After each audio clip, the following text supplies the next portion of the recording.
pessoal, eu sou o Kleber Fak. Olá pessoal, eu sou Isadora Almeida. Olá, eu sou Renan Guerra. Eu sou o Nick Silva. E no programa de hoje a gente vai voltar 50 anos no tempo para relembrar alguns dos melhores discos de 1975, esse período que marcou a juventude do nosso Nick Silva aqui. Certo, meus amigos? Certo. Mas antes, o que, Renan Guerra, que está gravando com uma calça boca de sino? Antes, você deve seguir a gente nas redes sociais, @podcast VFSM em tudo.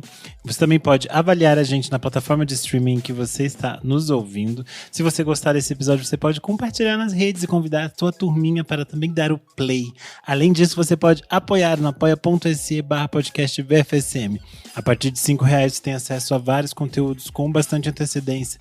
Participa do nosso grupo fechado para apoiadores no Telegram e também pode assistir as gravações ao vivo, não é mesmo, Kleber?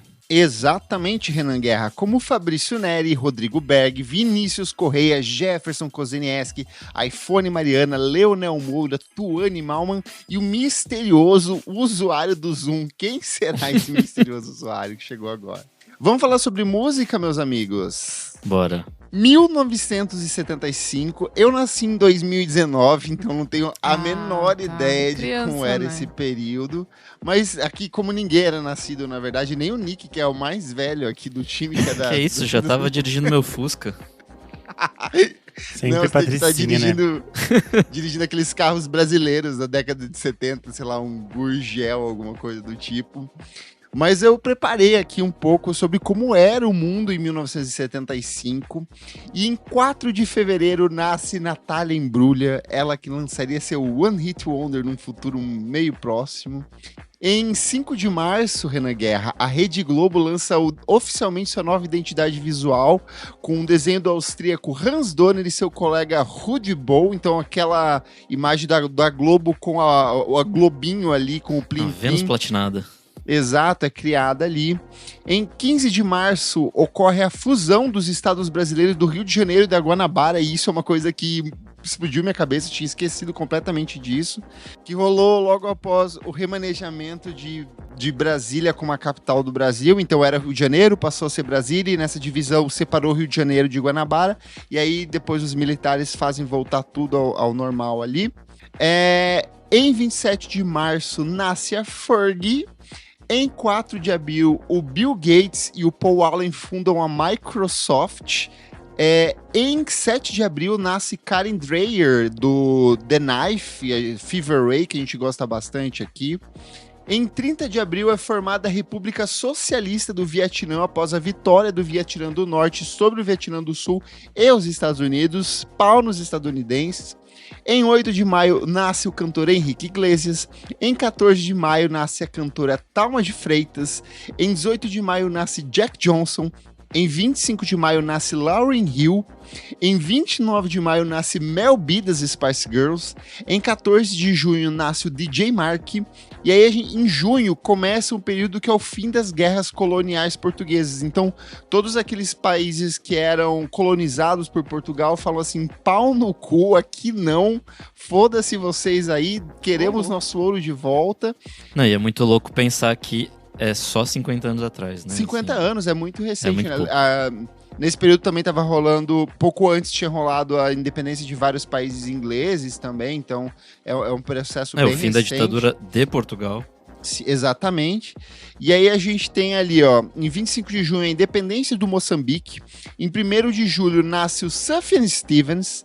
Em 5 de julho, mais um país que pede independência de Portugal, que é Cabo Verde. Em 6 de julho, nasce o 50 Cent, rapper norte-americano. Em 9 de julho, nasce o Jack White. Em 12 de julho, é a independência de São Tomé e Príncipe, mais um país aí livre de Portugal. Em 27 de agosto, Renan Guerra, nosso noveleiro, a telenovela Roque Santeiro de Dias Gomes, produzida pela Rede Globo, é proibida de ir ao ar, embora já tivesse autorizada antes pelo regime ditatorial, e já tinha 30 capítulos gravados, e aí a solução foi reprisar a novela Selva de Pedra, da Jeanette Claire, em uma versão compacta até a preparação de Pecado Capital, que viria logo em sequência.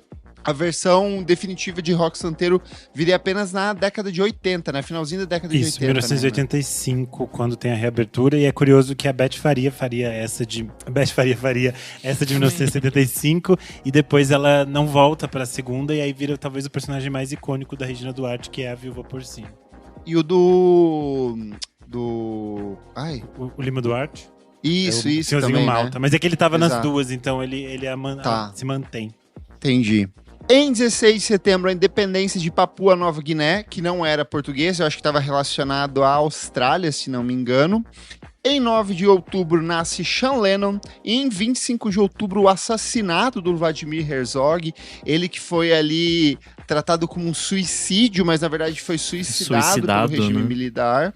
Eles fizeram um ato em outubro aqui em São Paulo. Eles fizeram uma missa na Sé, né? Na Sé, à meia-noite. A TV Cultura, que era onde ele trabalhava, exibiu um documentário sobre a história dele. Então, esse ano tem várias coisas em relação a essa morte muito simbólica que é a do Herzog. E ela foi uma missa meio que ecumênica, né? Porque ela tinha entidades da Igreja Católica, judaica, porque ele era judeu, e mais o evangélicos também, se eu não me engano, é? Eu não tenho protestantes, certeza. né?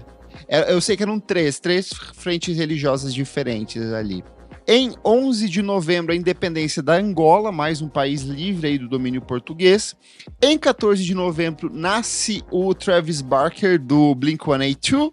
Em 22 de novembro, é reimplantada a monarquia na Espanha com a coroação do rei Juan Carlos. Isso se dá porque no dia 20 de novembro, o Franco tinha morrido, que é o fim da ditadura espanhola. Na Espanha está saindo um documentário sobre como as pessoas celebraram essa morte do Franco. E aí o El País postou um trecho, e nesse trecho o Almodóvar conta que nesse ano ele recortou a notícia que o Franco tinha morrido e fez um desenho como se fosse uma estrela cadente. E esse foi o cartão de Natal que ele mandou para todos os amigos, dizendo: este ano nós temos um bom Natal para celebrar. Maravilhoso.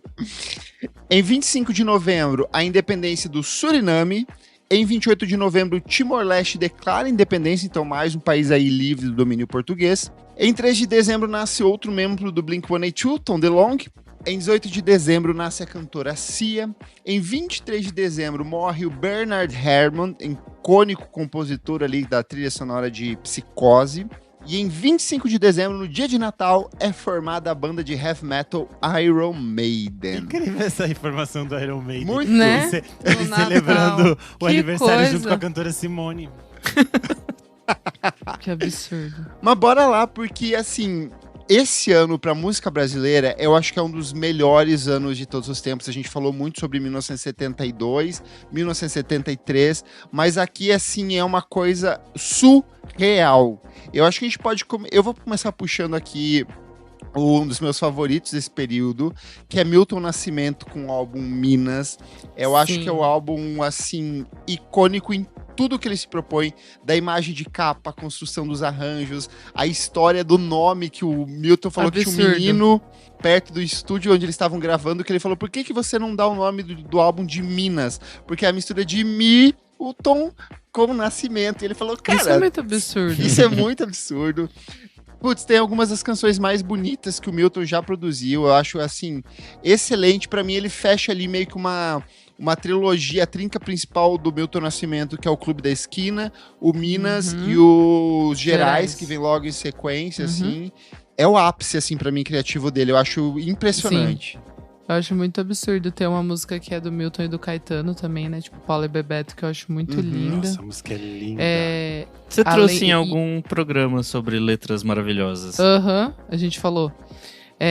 Enfim, tem Nelson Ângelo, tem Fernando Brant, Ronaldo Bastos, que também produziu, né, o álbum. Eu acho muito absurdíssimo. Tem Beijo Partido, que é do Toninho Horta. E eu Exato. Acho muito... Esse disco tem Saudade dos Aviões da Paner, Fé Cega, Faca Molada, tem Ponta de Areia, que eu sou apaixonado. Maravilhoso, assim, só hit. Tem a Norwegian Wood, tudo assim dentro desse disco, assim, E é que um capa, espetáculo, assim. É impressionante capa. essa capa. Puta que pariu. Muito É bom. uma baita capa, uma das capas mais bonitas, uma das fotografias mais bonitas da música brasileira. Já que estamos falando de favorites, eu quero falar de Solta o Pavão, do Jorge Ben. Eu gosto bastante desse disco, é o primeiro depois do Tábua de Esmeralda. É uma proposta diferente, mas não é. Ele continua nesse rolê meio de fé e de misticismo e tudo mais. Mas é o primeiro que ele também traz guitarra elétrica. Então é uma coisa diferente ali pro padrão dele, mas continua nesse mesmo samba rock. E esse disco tem uma música absolutamente boa que chama Jorge da Capadócia, que mais tarde ganhou 1 milhão de covers e tudo mais. A Fernanda Abreu vai fazer uma versão nos anos 90. Enfim, esse disco é maravilhosíssimo.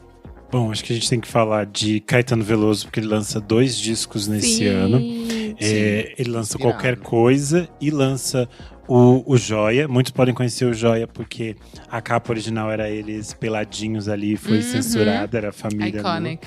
Mas acho que os 2 discos têm algumas faixas muito icônicas do cancioneiro do Caetano Veloso, tanto coisas que são importantes na voz dele, mas que depois seriam importantes na voz de outros cantores, como se a gente pensasse, sei lá, Lua, Lua, Lua, Lua, e da maior importância, que a Gal também vai regravar, e são super importantes. Nossa, eu amo. É uma das minhas favoritas dele. É lindíssima. Eu acho a tua presença morena, que é tipo, na versão da Bethânia também vai ser super simbólica. Tanto que a Sara Oliveira entrevistou a Bethânia agora nessa turnê de 60 anos, e ela começa citando como a presença da Bethânia nos entra por todos os buracos da cabeça, tal qual a música que o Caetano fez pra ela. Mas acho que tem várias outras coisas. O próprio fato de que o Caetano grava também Jorge da Capadócia, que a gente falou aqui, tá no Qualquer Coisa. Tem as regravações que ele faz ali Beatles, os dois dos também, Beatles, né? Porque a capa do Qualquer Coisa é inspirada pelo Let It Be e também pelas serigrafias do Andy Warhol. Então acho que são momentos importantes. E é interessante que nesse disco o Caetano também grava Chico Buarque, que é alguém muito importante para ele.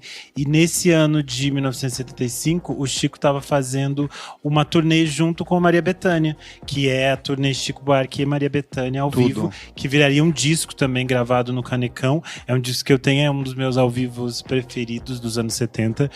Tem momentos maravilhosos, inclusive tem o momento que eles cantam Tanto Mar, que, se eu não me engano, é a primeira vez que Tanto Mar aparece sendo cantada com letra, porque a faixa havia sido censurada. E aí acho que tem muito a ver com o que a gente falou no início na abertura do programa, desse momento de político de libertação das colônias portuguesas e da própria ditadura portuguesa, porque a Tanto Mar é essa homenagem do Chico Buarque para a liberdade, e inspirada por essas Revolução histórias. dos Cravos, né?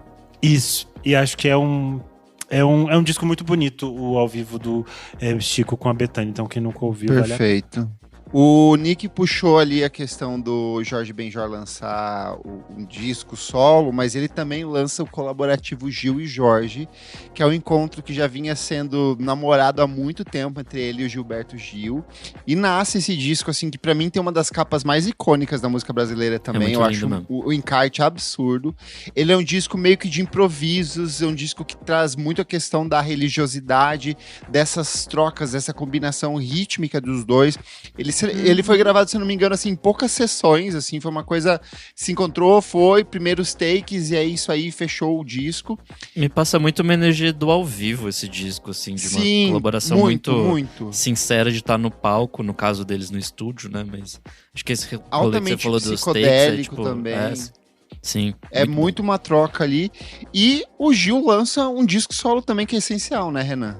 Sim, que é o Refazendo, eu acho que é um dos discos mais simbólicos do Gilberto Gil. É um momento muito icônico de criatividade dele e de inventividade, então acho que é muito simbólico.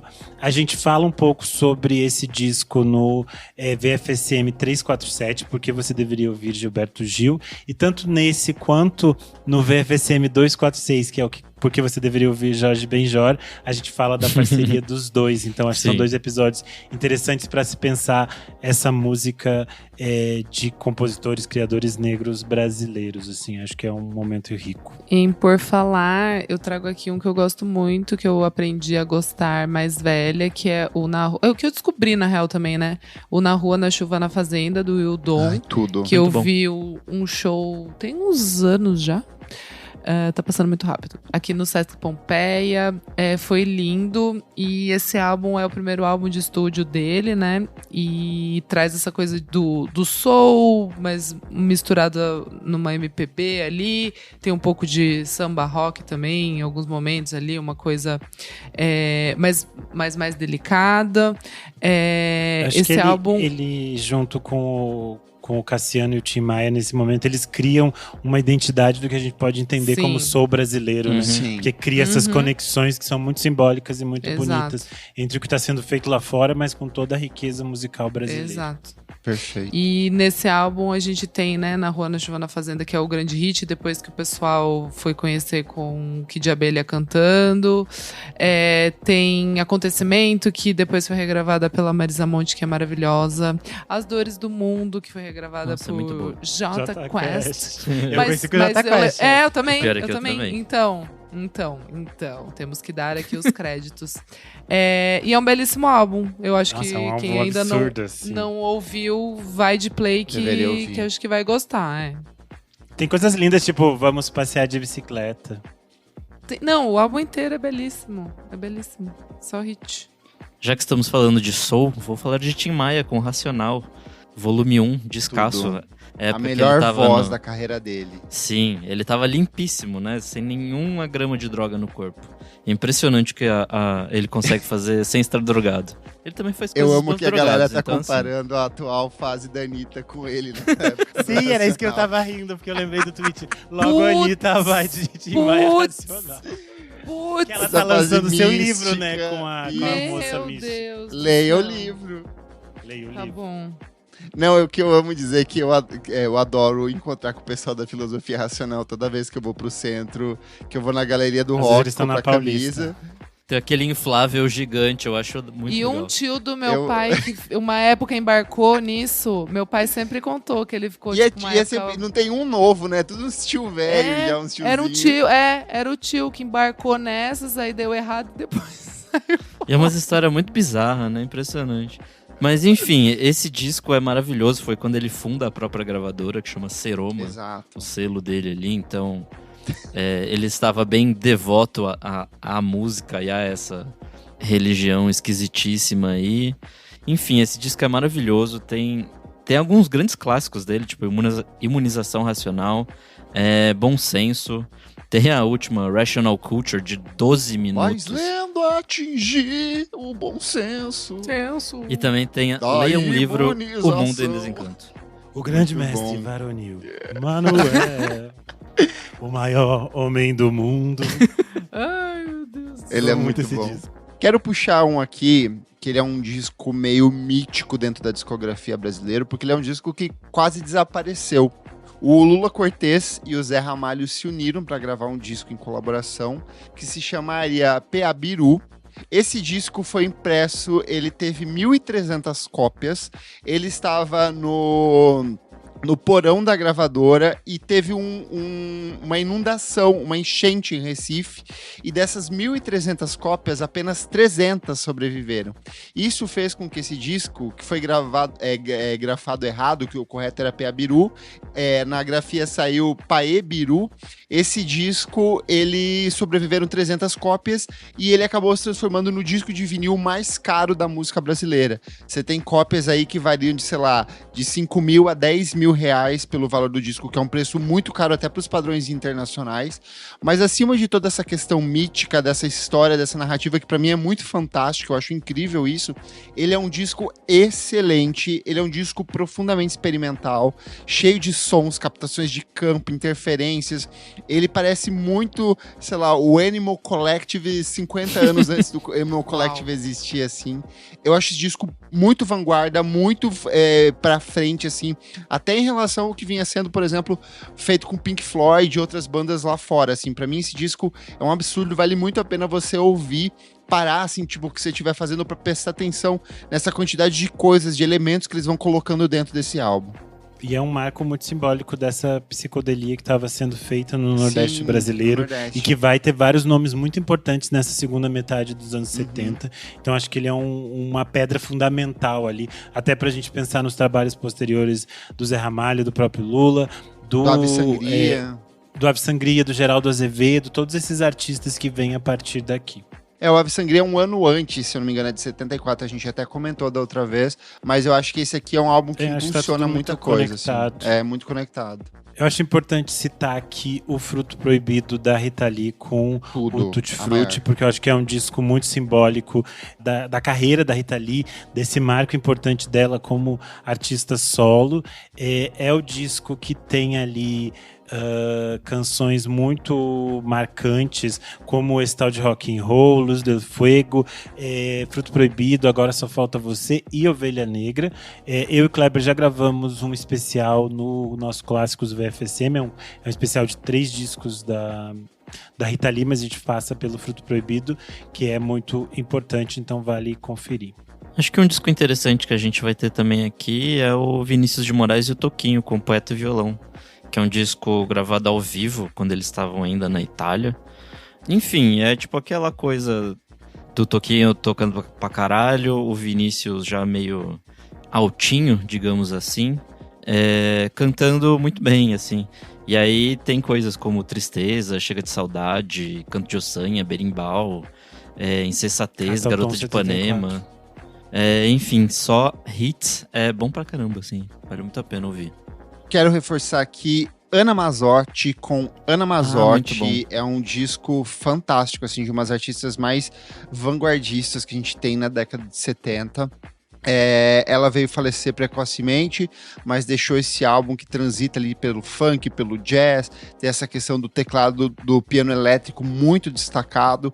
A gente falou bastante sobre ela na edição 224, Mulheres Invisibilizadas da Música Brasileira, então eu recomendo muito que vocês vão atrás de tudo que diz respeito à obra da Ana Mazzotti. Esse disco me lembra muito o começo do nosso podcast, porque eu lembro que vocês falavam pra eu ouvir assim muito.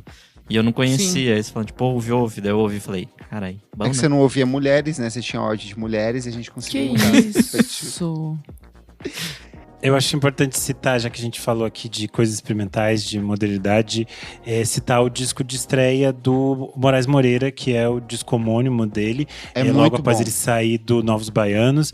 É o trabalho que ele fez ali ao lado daquela escola que formaria depois o grupo A Cor do Som. Acho que é um trabalho bastante simbólico disso que a gente estava falando, dessa inventividade da música nordestina nos anos 70 e de como eles estavam desenvolvendo coisas que vão ter respingado que a gente escuta até hoje, assim. E ele é um dos marcos da Axé Music também. Várias das coisas que vão ser retrabalhadas na década de 80 vêm desse disco, assim, também. Sim, tipo, porque tem ali os arranjos do Armandinho, né? Tem a própria faixa que chama Guitarra Baiana. Acho que tem várias conexões, são bem simbólicas. Eu puxei aqui o bloco do Kleber Se Fosse Indie, 1975. Eu gostei disso. Eu trouxe 3 discos, assim, que são... Pra mim, eles não fazem sentido ser de 1975, porque eles são muito atuais. Eu quero começar pelo melhor de todos, Walter Franco com Revolver. Esse disco, pra mim, assim, se ele fosse lançado hoje, ele faria muito sentido. Ele é, ao mesmo tempo, muito pop, muito experimental. Ele tem a questão da poesia de verso livre do Walter Franco. É um trabalho com umas guitarras muito presentes. O Alex Turner, do Arctic Monkeys, adora o trabalho do Walter Franco. E se você ouve, você consegue entender muito dessa fase recente do Arctic Monkeys, bebendo desse tipo de sonoridade que ele explora aqui. É um disco que é pop, mas ele é estranho, ele é urbano, ele tem uma atmosfera muito própria. Recomendo muito. Amiga, é tudo. A capa dele andando, tipo, na diagonal, assim, na rua. Uhum. Eu tive o privilégio de poder ver ele numa virada cultural tocando esse disco no Teatro Municipal aqui em São Paulo. E foi, assim, tudo, porque logo, acho que mais alguns anos depois ele acabou falecendo. Acho que ele morreu em 2018, 2019, assim. E foi muito, muito único, assim, pra mim. E aí, nessa mesma linha de sons mais experimentativos, Persona com o álbum Som. Ele é meio que um projeto meio disco, meio instalação artística. Ele é uma criação do Luiz Sérgio Carlini, que estava ali trabalhando com a Rita Lee no Tutti Frutti. Ele faz meio que uma trilha sonora para uma instalação do Roberto Campadelo para a 12ª Bienal de São Paulo, que aconteceu em 1975. Que luxo. Era um espaço que mesclava meio luz, sombra, espelhos, projeções e tudo mais, assim. A capa desse disco é um absurdo. Esse disco todo ele é muito curioso, ele é muito estranho. Eu acho que até ele foi relançado pelo Nada Nada Discos, e no texto de apresentação, se eu não me engano, eles colocavam uma coisa assim, é tipo o Rita Lee, só que ao contrário. E é muito isso, assim, tipo, você vê ecos do que ele vinha produzindo, mas só que numa abordagem diferente. E aí, pra fechar esse meu bloquinho, Carlos Walker com A Frauta de Pan. Ele é um disco de MPB, folk, pop de câmera, baroque pop, assim. É uma coisa meio Arcade Fire em 1975, meio Grizzly Bear, com umas orquestrações muito absurdas. Tem muito do elemento desse princípio da música do rock progressivo no Brasil. Ele não tá nas plataformas de streaming, eu acho. Você encontra só no YouTube. Mas, assim, é muito, muito absurdo. É muito, muito curioso, assim. A capa é linda, ele é todo lindo, assim. Ele me lembra o Scott Walker, Isadora Almeida, naquela fase antes da loucura da esquizofrenia. É bem esse disco, assim. Eu acho muito, muito bom, assim. Recomendo. Carlos Walker, A Frauta de Pan. Bom, já que o Kleber foi pro lado maluquices, eu vou pro lado do povo, do pop, do popular. Então nós vamos pro bloco da Renan Sambista, que foi aqui que o Kleber colocou. E 1975 é um ano muito simbólico pro samba, especialmente pro samba feito por mulheres. É o ano que a Clara Nunes lança Claridade, que é o primeiro disco de uma cantora brasileira a vender 500 mil cópias. É o disco que tem basicamente o Mar Serenou, a Deusa dos Orixás, Juízo Final. A voz da mulher tá tipo assim, um assombro. Eu acho que quem nunca ouviu nada da Clara Nunes, esse é um disco que vale muito como uma porta de entrada, assim, porque tem alguns dos seus sucessos mais conhecidos. E é um disco muito, muito bonito. Sabe um programa que a gente devia gravar? Artistas que partiram cedo demais, pra gente comentar sobre esses artistas e tentar, sei lá, pensar como seria o futuro deles hoje em dia. Porque eu acho que a Clara Nunes seria um nome que eu queria muito ver ela ainda hoje, sabe? Eu sempre pensei que a Clara Nunes, eu acho que ela se transformaria no que a Beth Carvalho se transformou, que era essa coisa de pesquisar e de respeitar o samba de uma forma histórica, assim, de uma forma linda. A Beth Carvalho lança em 1975 o disco Pandeiro e Viola, que não tá nas plataformas, vocês também encontram no YouTube.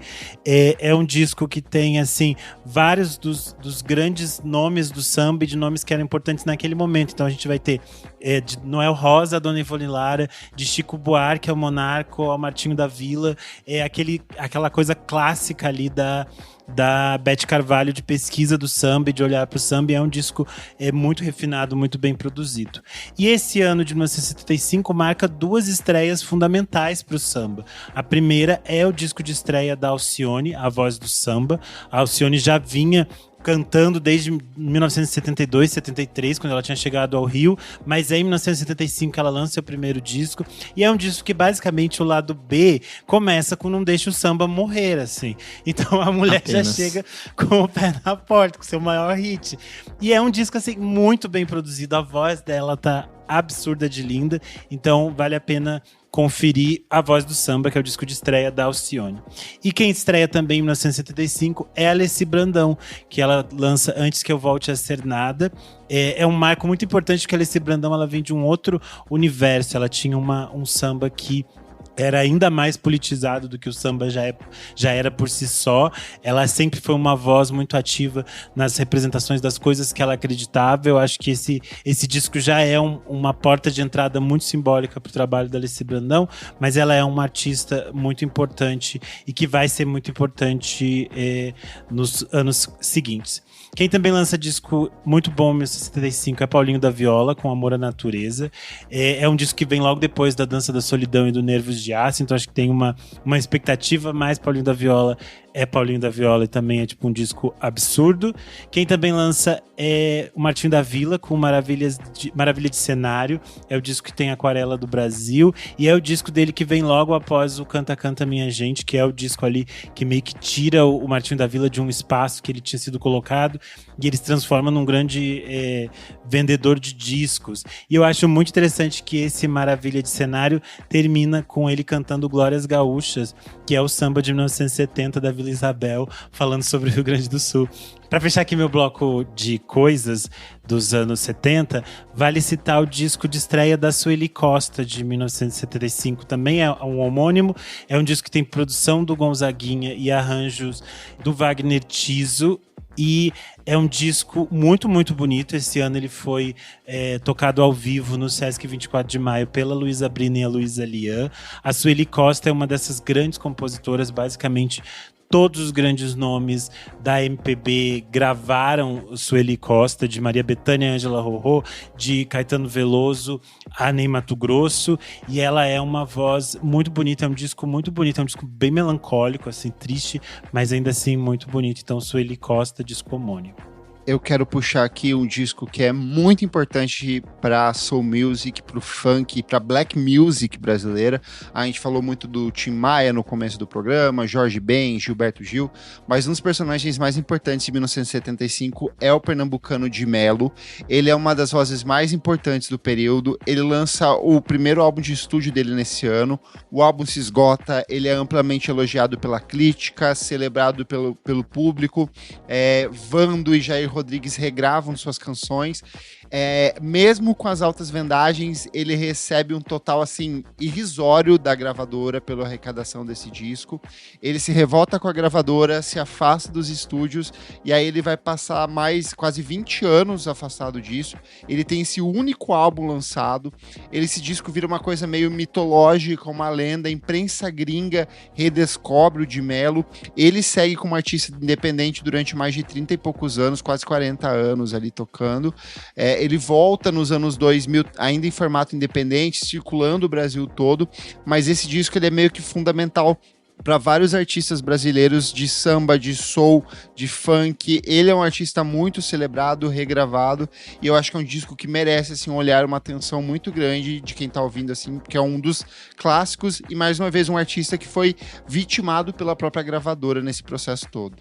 Quero falar rapidinho só do Azimuth, então, que tá mais ou menos nesse campo do funk, soul e jazz e tal. Eles começaram como uma banda que fazia arranjos pra trilha sonora. Eles fizeram uma trilha com o Marcos Valle, do Fabuloso Fittipaldi, o filme lá de 73. Em 75 eles lançam o primeiro disco dele, que é muito bom. Lançado pela Som Livre, vale muito a pena ouvir.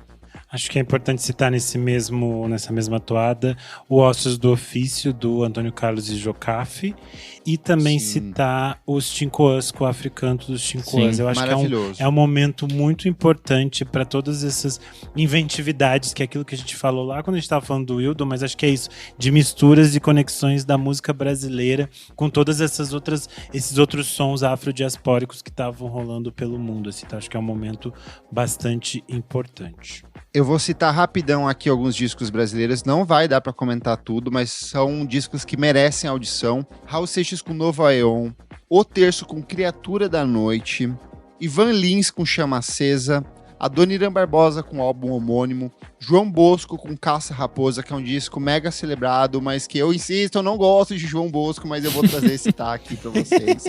João Donato com Lugar Comum, Emílio Santiago com o álbum homônimo. Nossa, ouçam esse, gente. Ouçam Emílio Santiago, a voz desse muito bom. Absurdo. Quarteto em Si com Antologia do Samba Canção. E é isso, fechamos o bloquinho nacional aqui. E bora pros gringos, porque esse ano é movimentadíssimo. Quem quer começar? Eu acho que eu vou começar, né, com Pink Floyd. Vai. Ai, gente, é o meu favorito deles. É um disco absurdo, Wish You Were Here. Às vezes muitas pessoas podem só conhecer a faixa título porque ela é realmente um dos grandes hits dele. Não, eu sei, mas é que as pessoas conhecem só a faixa título. Sim. E eu acho que é importante que as pessoas tenham essa experiência de algum momento da vida delas parar e ouvir esse disco do início ao fim, assim. É um disco muito absurdo quando a gente pensar que tem 5 faixas, assim. Ele tem essa conexão de diálogo com com a importância que o Syd Barrett teve pra banda. Eles fazem essa ponte. E é um disco que tem uma experimentação de que ele caminha por esse espaço do rock progressivo, desse folk rock, mas ele conversa com coisas tipo a música ambiente, ele vai pra outros caminhos. Um som cósmico, uma coisa dialogando quase com o que vinha ali da cena alemã, que a gente vai comentar daqui a pouco, dessa coisa de fazer uma música mais contemplativa, menos orquestral, mais minimalista, assim, mais transcendental, mais meditativa, até antecipando muito das questões da New Age ali, mas sempre com esse pezinho no chão. Eu acho que a imagem de capa do disco é uma das mais icônicas. É uma das capas mais música. icônicas. Não tem, é absurdo. Esse disco é impecável, esse disco é 10 de 10, assim, primeira a última faixa. E eles vinham ali de um trabalho, de uma sequência de obras excelentes. Eles vão continuar com outras obras excelentes. Eu lembro até do programa que a gente falou sobre o Dark Side of the Moon, que o Renan falou assim: gente, algumas coisas são boas porque elas são realmente boas. E esse disco é isso, assim. Eu acho que o Pink Floyd é isso. Às vezes as pessoas precisam esquecer que tem um monte de... A gente sabe que tem um monte de roqueiro chato, que às vezes eles ficam falando coisas chatas. Mas o ponto é, Pink Floyd é bom demais. E às vezes a gente precisa ouvir o disco e só entrar naquela pira que o disco nos propõe, assim. Exato. Bom, eu vou seguir com um álbum belíssimo, que é o álbum da Joni Mitchell, o The Hissing of Summer Lawns, que eu acho muito bonito. Eu já falei aqui em algum programa, não lembro em qual situação. Esse álbum da Joni Mitchell, ele tem uma coisa mais jazz, assim, no som. Ele segue o álbum anterior, o Courtney Spark, também tem essa vibezinha. Nesse álbum, ela traz participações, né, tipo contribuições do James Taylor, do David Crosby, do Graham Nash. A capa eu acho belíssima também, eu acho super icônica essa capa, tipo, é um desenho bem bonito, assim, eu gosto bastante. E, enfim, tipo, nesse álbum tem músicas como In France They Kiss on Main Street, que eu acho belíssima. The Hissing of Summer Lawns, que eu acho belíssima também. E Harry's House, que, no caso, o Harry Styles, eu tenho certeza que ele fez o nome por causa dessa música, porque ele é fã da Joni Mitchell e, enfim. É isso, fica aí a dica. Bom, quero falar de Led Zeppelin, uma das minhas bandas favoritas da vida. Nesse ano, eles lançam Physical Graffiti, que é o 6º álbum deles, se eu não me engano. É um disco duplo, gigantesco e muito bom, assim. Acho que a esse ponto eles já se aprofundaram completamente nesse hard rock que eles vinham fazendo. Eles, né, masterizam esse rolê do blues rock e tudo mais. E aí tem faixas ótimas nesse disco. Tem In My Time of Dying, House of the Holy, que inclusive é o nome do disco anterior. Tem Kashmir, que é muito bom. Absurdo. Nossa, absurdo. Tem Night Flight, que é uma música divertidinha. Boogie with Stu, do lado 4 ali, que é muito legal. Sick Again, que termina o disco, enfim. Todas esse disco é muito bom. Não, esse disco é muito bom, ele é gigante, mas faz sentido, assim, tipo... É um disco que não cansa, porque ele é meio variado, mas ao mesmo tempo segue ali uma linha editorial. É muito bom esse disco. Eu vou dar as mãos e a calcinha pro Renan aqui, porque a gente vai de mão dada nesse. Sabotage do Black Sabbath. Eu acho esse disco, assim, um absurdo de bom. É o ápice ali. O Sabbath vem desde o final da década de 60, começo de 70, com uma sequência de discos absurdos. Eu adoro esse. Tem Hole in the Sky, Symptom of the Universe. É aquele disco que oscila entre canções, sei lá, gigantes de 7, 8 minutos e faixas curtinhas. Nossa, rock. É nesse que eles inventam thrash metal ou é antes? Eu acho que tem ali. Ele é bem hard rock esse, assim. Tá. Eu não sei se... se... Não é nesse, eu acho que é depois. Eu acho que é mais perto dos anos 80, final, mais pra frente ainda, finalzinho da década ali. É muito bom, gente. Black Sabbath é muito bom. A gente perdeu o Ozzy esse ano, assim. E esse disco, assim, é um absurdo. Eu adoro a imagem de capa. Eu adoro a capa reflexo, olhando pra frente junto com eles. Esse disco é tudo, é muito bom. Eu acho que é um Black Sabbath bem pop, entre aspas, assim, pra quem não sabia onde começar. Bom, do rock, vamos para o jazz. Eu quero falar de Cortex com Tropeblot. É uma banda francesa que eu trouxe aqui em algum momento de algum programa de férias que eu já... Trouxe e a banda cancelou o show deles depois disso. Ficaram tão decepcionados com essa fala que eles não vieram pro Brasil. Então, eu lembro que em algum momento dessa gravação a gente fala, e aí, o show foi bom? Enfim, eu não sei se eu cortei, não sei como ficou. Mas Enfim, esse disco é lindíssimo, assim. É um desses discos que é comemorado, sampleado e tudo mais por muita gente do hip hop, tipo MF Doom, Lupe Fiasco, Tyler, the Creator. Enfim, todo mundo pira nesse disco. E é muito bom, assim, pra quem gosta desse rolê funk, meio rock psicodélico, meio bossa nova, mas ao mesmo tempo com essa costura jazz. É muito bom, vale muito a pena. Bom, vou trazer aqui rapidamente o Parliament com Mothership Connection. Maravilhoso. Tudo. Que é uma Absurdo. vibe. É um dos melhores álbuns, né? Do Parliament / Uhum. psicodélica, enfim. Só uma coisa, amiga, desculpa te cortar rapidinho. Vai. Ouvintes, quando mais de 2 integrantes se unem e falam assim, maravilhoso, muito bom, é porque sinal que o disco é muito bom. E são gostos diferentes se encontrando aqui. Sim. Então ouça esse disco. Sim, esse álbum ele é muito. Tem a vibe toda, né? Espacial ali, aquela loucura de fazer, Capa sei da lá, nave tipo um espacial, funk. tudo. Fazer uma música funk, disco, que é tipo progressiva, assim, tipo, que tem uma coisa espacial. Progressista. Enfim, progressista. Também. Enfim, também.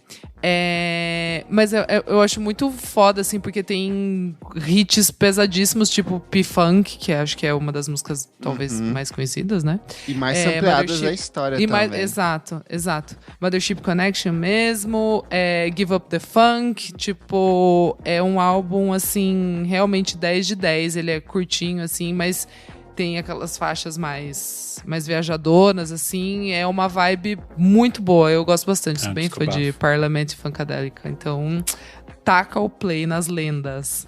Já que a Isa puxou a falar de música negra, eu vou ter que falar de Young Americans do David Bowie. Eu disse, gente, Negão dele, é verdade. sim, não, e é tão assim, gente, não sou eu que estou Esse disco é falando. tão Em bom. 1975, ele foi lançar esse disco no Soul Train, que era basicamente o programa mais importante da música negra nos Estados Unidos. Sim. Pensem, David Bowie, o brancão vindo da Europa, indo apresentar isso no berço ali. E é um disco excelente, acho que ele vem É muito depois bom. ali do... Ele vem logo depois do Diamond Dogs, que é um disco muito importante. É o fim da muito fase simbólico. glam, aí ele vai pra essa fase mais R&B, soul, funk aí. Sim, daí ele aparece de terninho, ele tá tudo diferente. É quando ele canta com a Cher, não é? Nessa época também? É, que ela tinha os programas também, Isso. ele também vai cantar com ela. Eu acho que é uma fase muito importante, eu acho que é um disco muito foda, como ele olha pra política, pra sociedade norte-americana. Acho que tem essa coisa de como ele olha pra esses ritmos que são muito importantes pra ele, e com respeito, e com cuidado, com carinho, assim. Enfim, acho um descasso. David Bowie é sempre foda, né? Já que você falou de Bowie, eu quero fazer meu bloquito aqui do Bloco Avant Kleber aqui, porque nesse ano o Brian Eno lança 3 discos assim absurdos. O primeiro, obviamente, é o Another Green World, é o álbum que inaugura o conceito de música ambiente. Já tinha gente discutindo isso, mas aqui meio que o Eno oficializa e organiza melhor essas ideias, mas ao mesmo tempo ele é um disco de música pop muito interessante, maluco, muito experimental. Ele vai lançar um disco mais contemplativo, que é o Discrete Music, que é bem ambiental, bem atmosférico, drone, meditativo. E ele se une a ninguém menos do que o Robert Fripp, do King Crimson, para dar vida ao Evening Star, que é um outro disco também mais maluquete, ali, experimental, contemplativo. Nesse ano a gente vai ter ainda vários discos interessantíssimos da cena alemã. A gente vai ter Inventions for Electric Guitar, do Manuel Gottschick, que eu já recomendei aqui. É um dos caras mais fodas, assim, de todos os tempos. O LCD Sound System, por exemplo, é mega fascinado por ele. Todo mundo que estuda guitarra é muito interessado na obra do Gottschick. O Neu lança Neu 75, que eu acho que é o último grande álbum deles, assim, o último grande Nós disco nas de escolas, krautrock. parece criança. Exatamente. Diriam em Portlandia.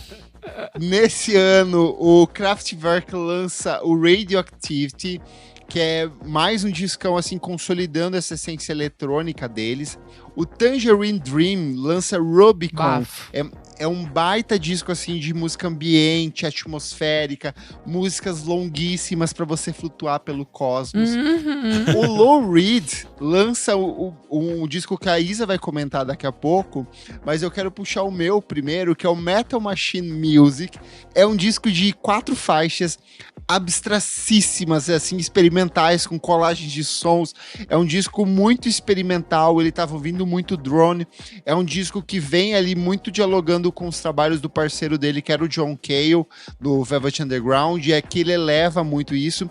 E esse disco foi considerado o pior disco de todos os tempos na época que ele foi lançado. Uau. Todas as críticas da época deram, sei lá, nota 0, nota 1. As pessoas meio que não estavam sacando qual era. É o araçá azul assim. dele.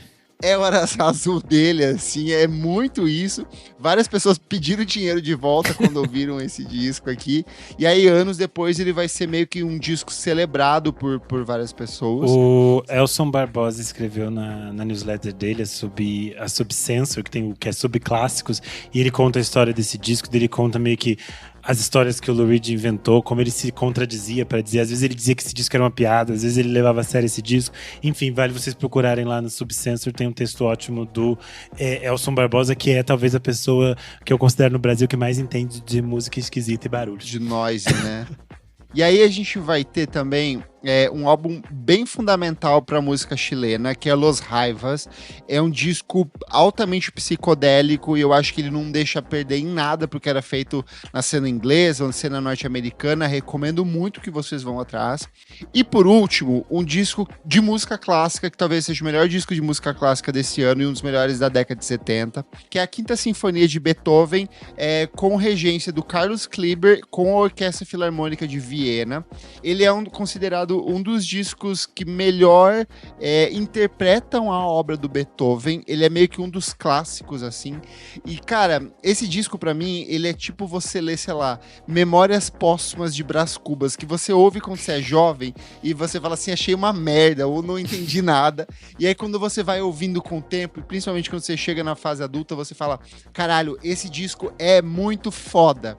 Quando você ouve, assim, tipo, com a orquestra tocando, com fone de ouvido, você fala assim, cara, Beethoven era foda, ele era muito rockstar, o cara, sem ouvir nada, caprichou muito, assim, o cara mandava ver, ele era muito icônico, assim, foda, e eu acho que essa interpretação do Kleiber, eu acho que sintetiza muito da grandeza da obra do Beethoven. Então, assim, pra quem quer ouvir, começar música clássica, esse disco, assim, é um absurdo, é um assombro, assim, é muito foda. Rock and roll de 1800, é isso. Ih, meu Deus, tá. Bom, eu vou tentar falar meio rapidinho aqui desse bloco que o Kleber colocou, Isa Roqueira. Começando com Born to Run, do Bruce Springsteen, é o terceiro álbum do Bruce, do Boss. To run.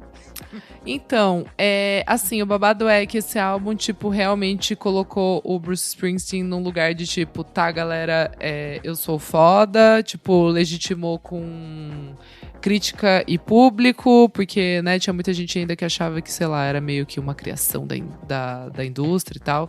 E, enfim, a galera realmente pirou, acho que é um dos grandes álbuns, assim, tipo, da cultura norte-americana rockística. A galera pira pesado no Born to Run. Outro álbum aqui que está na listuxa é do Neil Young, Tonight's the Night. Kleber, nossa, esse também, é um absurdo! Então, já sabia um dos que discos já ia... mais tristes da raça humana. Realmente, esse disco, desculpa, Isa, esse disco, vai, amigo. Você tem que abrir uma garrafa de uísque, assim, ó, e sentar ali, porque é pedrada, ele é pra machucar. A capa escura, as letras densas, o Neil Young ali, ó, sofrendo. O velho tava fedendo a cachaça e a sentimento nesse disco. É verdade, Emílio. É o sexto álbum do Neil Young e tem, tipo, umas coisas bem boas, mas realmente depressivas, assim, né? Como amigo Kleber estava pontuando. Mas o bafo mesmo, na minha humilde opinião, é o Zuma, que é o álbum que ele lança no mesmo ano, que é Neil Young and Crazy Horse. É o sétimo álbum, né, do Neil Young.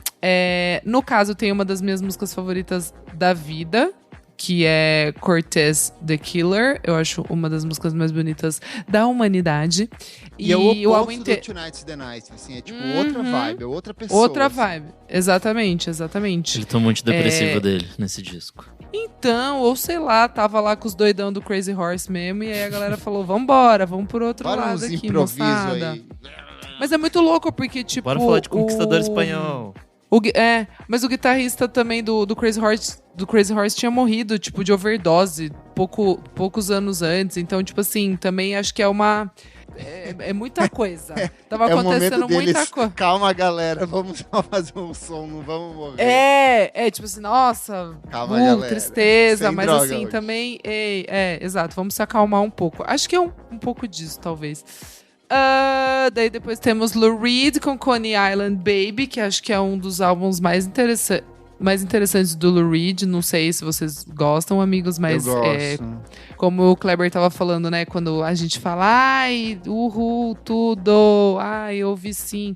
Esse eu acho um álbum bem interessante mesmo.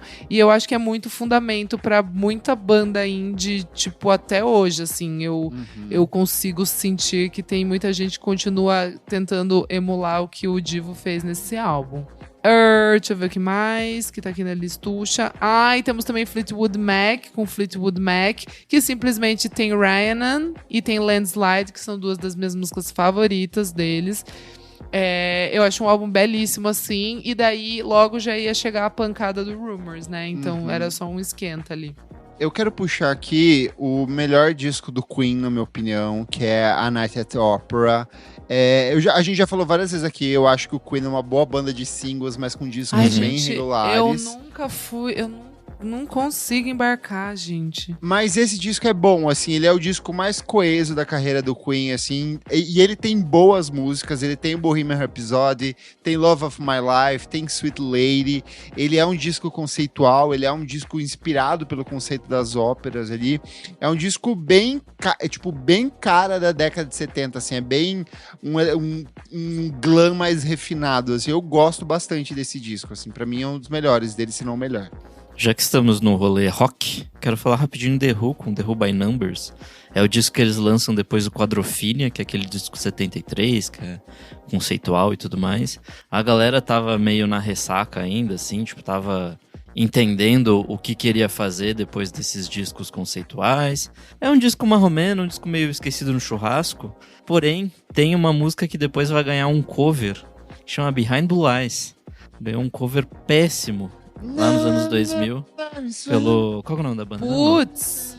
Limp Bizkit. Pelo Limp Bizkit, assim... Meu Deus, pior Limp que Bizkit! O pior de tudo Bizkit. é que eu conheci essa música pelo cover, então assim, que merda. Vai lá, Renan. Gata, acontece. Vamos falar de coisas boas agora. O Vale. Kleber tinha separado aqui o bloco das garotas e acho que já começa com aquele que talvez seja um dos discos mais absurdos de estreia da história da música, que é o Horses, da Patti Smith. É o disco dela produzido pelo John Cale, do Velvet Underground. É um disco que tá ali nessa estética inicial do punk rock, de como ele estava se formando, nessa coisa que mesclava improvisação, poesia avant-garde, várias outras coisas misturadas de uma forma muito única. Esse é mais um daqueles discos... Sabe PJ Harvey, sabe St. Vincent, nenhuma delas existiriam se não fosse esse disco, assim. Ele é a pedra primordial de tudo, assim. E é um desses discos que quem nunca ouviu, assim, na íntegra, precisa ouvir para ouvir todos os seus momentos importantes, que eu acho que é tipo como ele abre com Gloria, depois tem tipo momentos como Birdland, Free Money, que é absurdo, aí tem tipo Lands ali que tem Horses, tem Elegy que termina, enfim, é um descasso muito absurdo. Eu vou citar aqui também a trilha sonora de The Rock Horror Picture Show, que a gente já falou por aqui, que completou 50 anos este ano. A trilha é do inglês Richard Hartley. Ela chegou a fazer sucesso em alguns países naquele ano, inclusive fez sucesso nos Estados Unidos, na Austrália, na Nova Zelândia, mas eu acho que é uma trilha que vai se transformando em algo clássico, porque ela pega muito dessas coisas do rock progressivo, do glam rock, e mistura numa trilha de um musical pop. Então assim, a gente tem momentos absurdos como Science Fiction Double Feature, que abre o filme, a gente tem o momento do Time Warp, a gente tem Sweet Transvested, então tem vários momentos muito icônicos. Eu acho que a primeira parte da trilha é muito absurda. Esse ano eu pude assistir o filme novamente no cinema, acho que o Rodrigo Berge, nos nossos ouvintes, também foi. E foi muito, muito legal poder cantar as músicas com as pessoas dentro da sala de cinema. E aí, para fechar o meu bloco aqui das garotas, eu vou com as minhas divas negras. Em 1975, a Diana Ross lança o filme Mahogany, e tem a trilha sonora do filme, que é de onde vem uma das canções de maior sucesso dela até hoje, que é a faixa Team from Mahogany, Do You Know When You Are Going To, que é uma faixa linda, a voz da Diana Ross tá absurda, é um grande momento importante na carreira da Diana Ross. Esse filme se transforma numa referência muito importante dentro da cultura pop, especialmente da cultura negra norte-americana. Enfim, é um disco que coloca ela nas paradas, vende mais de 1 milhão de cópias durante aquele ano, então é um sucesso muito importante. E aí a gente tem a Donna Summer com Love to Love You Baby, que é um momento assim, tipo, groundbreaking da diva. Ela tinha lançado seu primeiro disco apenas nos Países Baixos, né, na Holanda. Isso explica no documentário dela, mas ela foi casada e ela ficou um tempo lá. Enfim, o fato é que ela se junta ao George Moroder e ao Pete Belahaye. É muito difícil falar. E eles decidem criar essa canção, que seria um pouco meio que como uma resposta norte-americana GTM Mum Play, só que eles vão exagerando cada vez mais. E aí eles mostram uma primeira versão pro cara da gravadora. O cara da gravadora diz: a gente tocou numa festa lá em casa e as pessoas ficaram pedindo pra repetir. Eu sei que eles ouviram a música muitas vezes. E aí, estamos falando de 1975, então obviamente as pessoas cheiravam muito. Elas queriam uma versão de 20 minutos dessa música. Aí eles ficaram discutindo. A Donna Summer tinha muitas dúvidas do que eles poderiam fazer, até que eles chegaram a uma versão final que tem 17 minutos. A Donna Summer finge vários orgasmos durante a música, segundo uma contagem da NME, se eu não me engano, acho que são 23 orgasmos. E eles criaram uma tática de guerrilha para divulgar a faixa, e aí a faixa foi divulgada, geralmente era tocada em rádios alternativas à meia-noite, às vezes de sexta para sábado, de sábado para domingo. Então às vezes tocava à meia-noite, a faixa acabou se transformando num hit. Se você pegar esse disco, especificamente o Love to Love You Baby, que é o disco de estreia no mercado mundial da Donna Summer, o lado A é apenas essa faixa de 17 minutos, do outro lado tem as outras faixas. Enfim, é um disco excelente, toda a carreira da Donna Summer é muito fundamental. E para fechar, eu vou com a Minnie Riperton com Adventures in Paradise. Eu acho que às vezes muitas pessoas ficam muito presas a Perfect Angel, que é um disco maravilhoso, é um disco que tem os grandes sucessos, mas esse vem logo depois, assim, e ele tem momentos icônicos. Tem a faixa Inside My Love, tem Baby This Love I Have, que abre o disco, que é tipo assim, absurda. Na época da divulgação desse disco, é a fase que a Minnie Riperton descobre o câncer de mama. Ela viria a falecer em 1979. Ela produz muitas coisas nesses anos finais de vida, mas enfim, acho esse disco absurdo. E a segunda coisa é a capa, que é completamente icônica, ela ao lado de um leão. Ela quase morreu pra fazer essa capa. Ela quase morreu. Porque era os anos 70, então obviamente eles ela. colocaram ela do lado de um leão. Gente. O vídeo é assustador, assim. Momento, o leão simplesmente pula nela. Enfim, assustador. Vídeo absurdo. É muito surreal isso. Eu não sei nem o que comentar, porque... Mas ouçam esse disco, a Minnie Riperton pra mim é uma das grandes cantoras que a gente teve. Os discos dela são todos absurdos, e Adventures in Paradise é um luxo total. Só pra fechar aqui, ó, 2 discos ao vivo que são essenciais de 1975. O primeiro é o álbum Live do Bob Marley and the Wailers. Ai, maravilhoso. Absurdo, é um dos melhores discos de reggae de todos os tempos, assim. Amo. É uma, assim, eu a acho que eu já primeira dei última aqui. faixa é só hits, Regueira, provavelmente. Eu amo muito esse, sim, por isso que ela tá de dread hoje aqui. Que e aí, isso? por último, o Kiss com a Live também de 1975. É muito bom, é o rock, assim. Esse eu pinto o rosto toda vez que eu vou ouvir, fico maquiado ouvindo e dançando na sala.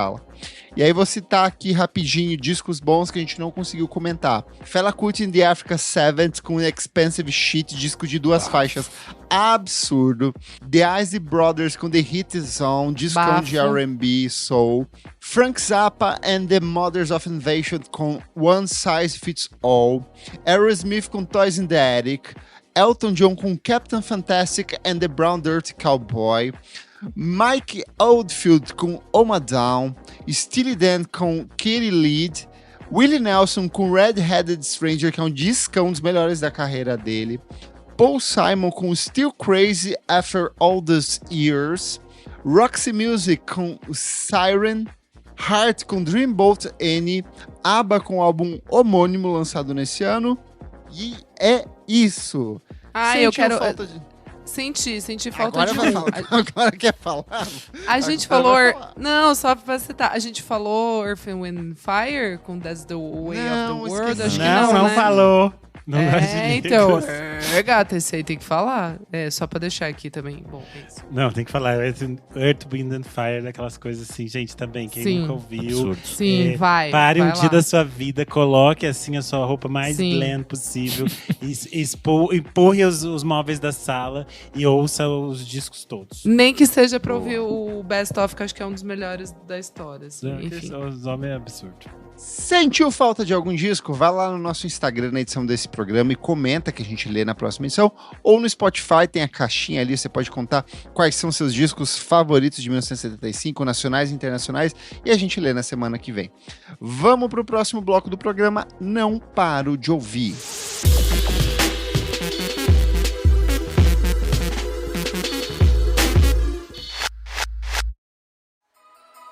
When the holidays start to feel a bit repetitive, reach for a Sprite Winter Spiced Cranberry and put your twist on tradition.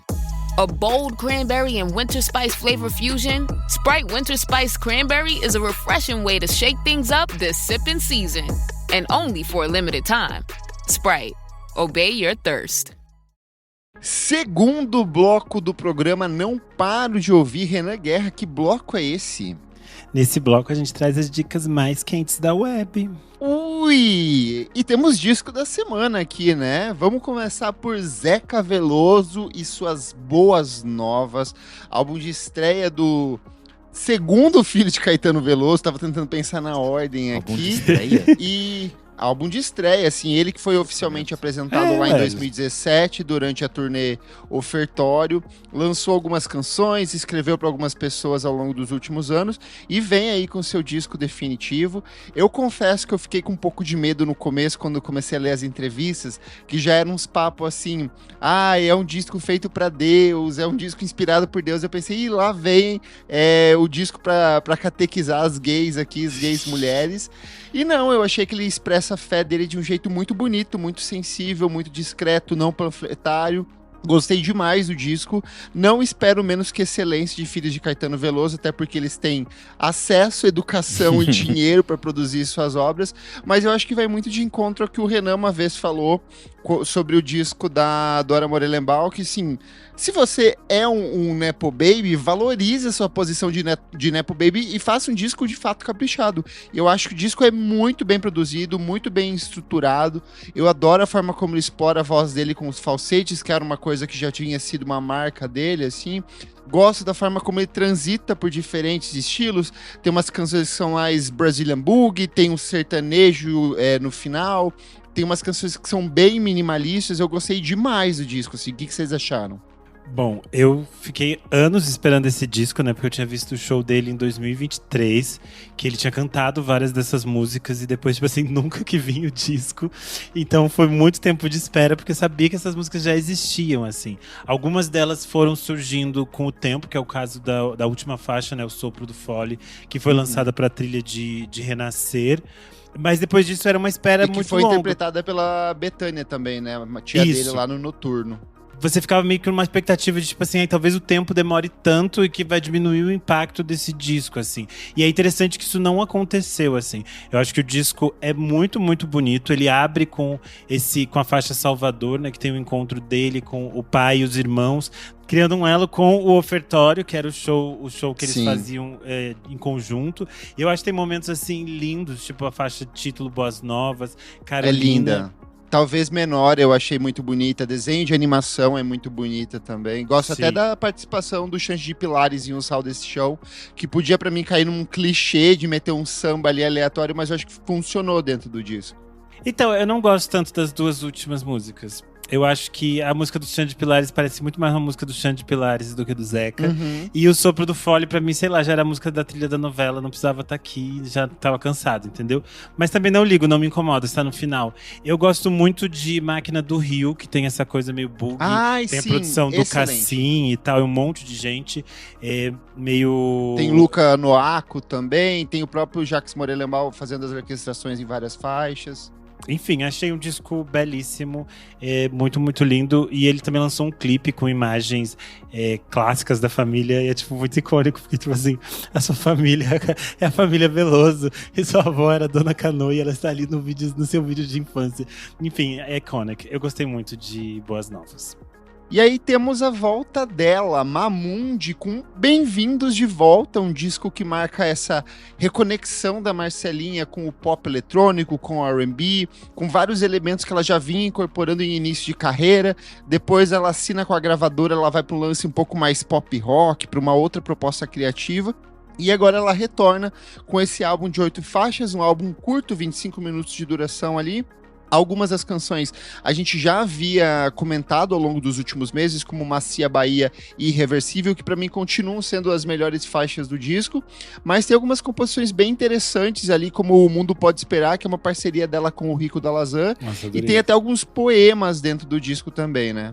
Eu achei muito interessante como o disco tem uma conexão com aquela Mamundi lá do início, então tem alguns temas muito interessantes que apareciam lá no início da carreira dela, mas é interessante como esses temas são relidos por um olhar de uma artista mais madura, mais livre, mais solta. Eu acho isso muito bonito. Eu acho primeiro interessante que o disco tem, tipo assim, muito tesão, é um disco gostoso de ouvir, assim.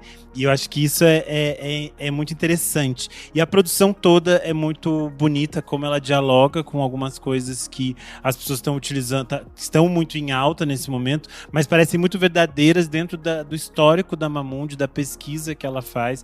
Enfim, achei um disco muito, muito bonito. E as composições são lindas, tanto as canções que ela adapta de poemas, quanto as canções são assinadas por ela. Tudo muito bonito. Produção do DJ Luquinhas, que já trabalhou com alguns outros nomes do pop nacional, assim, eu acho que casa muito bem ali com o tipo de som dela também. Eu e o menino Renan fomos no lançamento do disco, foi super legal, assim. Além de ouvir pela primeira vez as músicas, a gente bateu um papo ali com a Mamundi, foi bem interessante, assim.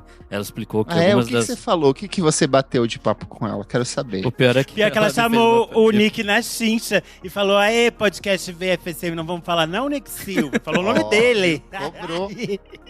Não, mas eu achei interessante que ela falou que, tipo, uma das músicas, eu não lembro mais qual era, mas era um rock, assim, e aí, enfim, não tava indo pra frente, não tava ornando com o disco, e aí o produtor foi lá, desconstruiu a música, fez de outra forma completamente diferente e encaixou no disco, assim, então é meio que ela lidando com os Gen Zs, que foi uma coisa que ela falou muito nesse papo, assim, de ter gente nova trabalhando junto com ela também, então acho interessante, assim.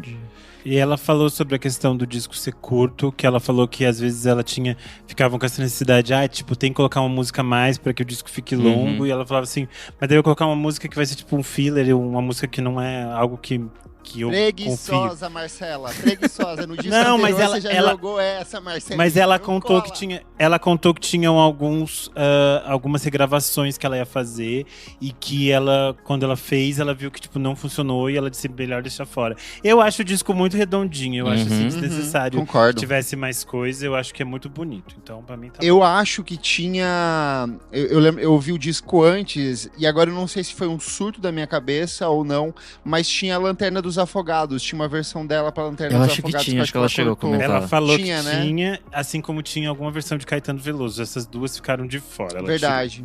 Eu lembro que era um pouco maior mesmo. Hoje, quando eu até voltei pro link, ela tirou, safada. Enfim, ela tinha passado. Curtinho, mas tá bom.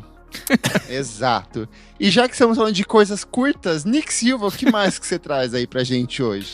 Tenho 2 dicas roubadas lá do seu site. Pra variar, né? Elas realmente foram roubadas de lá, porque eu tô muito atrasado nas coisas, eu fui lá ver o que tinha de bom. A primeira é Drica Barbosa, ela lançou 2 faixas essa semana. Ah, muito boa. Sob Medida e Gosto Bom. Achei maravilhosa as duas. Sob medida, que nem você, nosso gigante de 1,60 m. A primeira tem a participação da Stephanie, da Cristal, e a produção do Grow. E a segunda tem produção do Nave. A primeira eu gostei bem mais, assim, a troca delas cantando, eu achei muito foda. Mas eu gostei da música com Nave também. Eu gostei. Os dois são dois caminhos diferentes, mas muito bons, assim. E a primeira coisa que ela lança desde 2022, né? Com o EPzinho nosso que ela lançou lá. Enfim, tá bem interessante essas duas faixas. Ela é sempre muito braba, assim, então uma boa volta. O meu segundo roubo foi o Pedro Lanches com Miopia. Ele é um cantor. Muito boa. Pedro boa. É Pedro muito Lanches, bom. Cantor e compositor sul-mato-grossense. Ele lançou no ano passado um disco que chama Veio Sem Maionese. Exato. Mas nesse é meio diferente, assim como disse palavras aqui do Kleber. Ambientações soturnas, guitarras densas, texturas e momentos de maior experimentação que ampliam o horizonte do projeto. Agora ele não rouba só a dica, ele rouba o texto, né? Fantástico.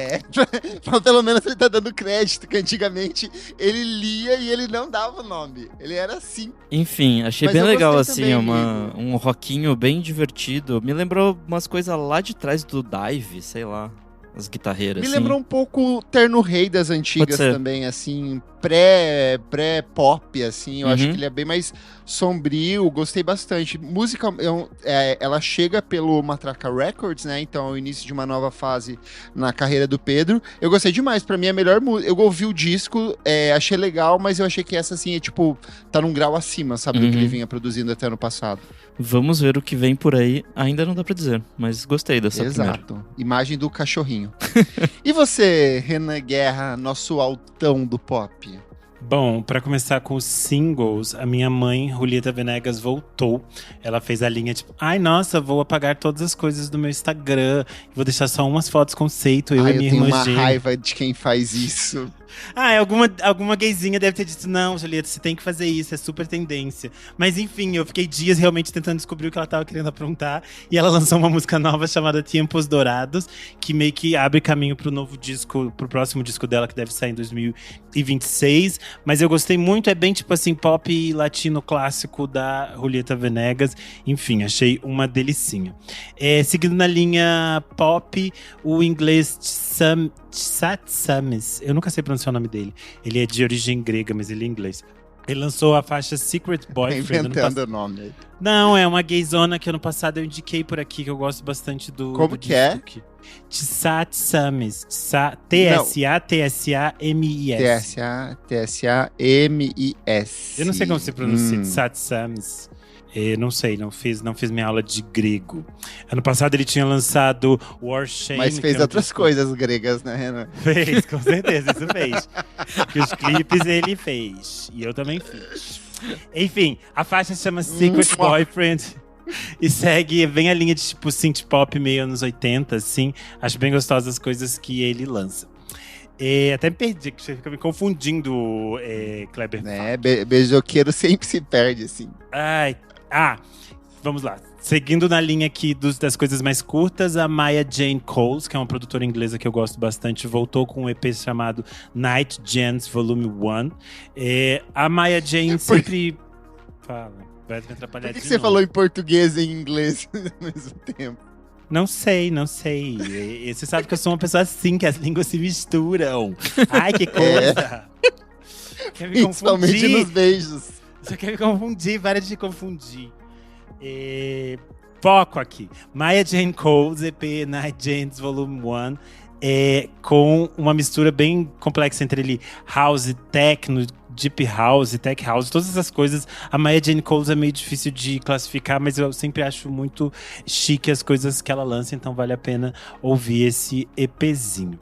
Agora, falando de também EPs, o Tuxi, que é um DJ e produtor brasileiro, que ele é nascido em Salvador, mas ele cresceu entre Feira de Santana e Aracaju, mas hoje em dia ele é radicado em São Paulo, lançou seu EP de estreia 100%. É um trabalho bem interessante, acho que fala um pouco desse universo de transições e mudanças e diferentes lugares pelos quais o Tuxi já passou e já trabalhou. Já conhecia ele há muito tempo de discotecagem, então é interessante ver esse outro lado dele de produção. Enfim, gostei bastante 100% do Tuxi. Ele era meu vizinho ali na Vila Buarque. Ele é amigo em comum de uma... Vila Buraco, das buracos das K-Hall. Vila Buraco, e como estão? Bom, vamos aos discos. Uma das coisas que eu fiquei completamente viciada nos últimos dias foi o disco novo da argentina Zoe Gotuso. Ele chama Detalles. É basicamente detalhes do Roberto Carlos em espanhol, porque é um disco que ela se debruça sobre esse cancioneiro do Roberto Carlos, as versões em espanhol, né, que ele fez durante muito tempo. E acho muito interessante que ela faz uma brincadeira com esse universo meio de gênero. Então, algumas canções...